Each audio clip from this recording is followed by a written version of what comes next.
कहावत है कि जंगल के उस पार एक पहाड़ के अंदर एक खौफनाक ड्रैगन रहता था। लोग कहते थे कि उसके सांस से आग निकलती है और उसके परों की हवा से दरख्त गिर जाते हैं। करीब के गांव के लोग हमेशा खौफ में रहते थे, क्योंकि ड्रैगन कभी कभी नीचे आकर उनके जानवर उठा ले जाता था। एक दिन गांव के एक बहादुर शिकारी जैन ने फैसला किया कि वो उस ड्रैगन का मुकाबला करेगा।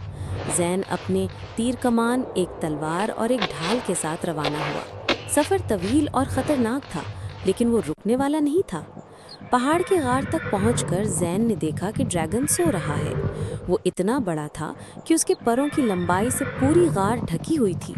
जैन ने तीर कमान चढ़ाई और निशाना लगाया, लेकिन ऐन वक्त पर ड्रैगन ने आँख खोल ली। गुस्से में ड्रैगन ने धाड़ मारी और आग उगलना शुरू कर दी।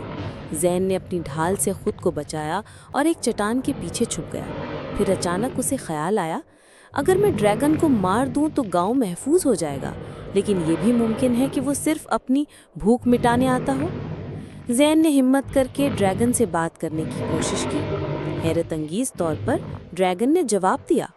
उसने बताया कि वो गांव पर हमला इसलिए करता है क्योंकि इंसानों ने उसके इलाके के तमाम जानवर शिकार कर लिए हैं और अब वो भूखा रह जाता है।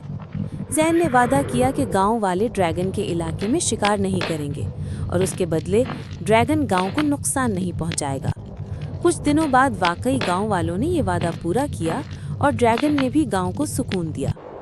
यूं जैन ने जंग के बजाय समझौते से अपने गांव को बचाया और गांव के लोग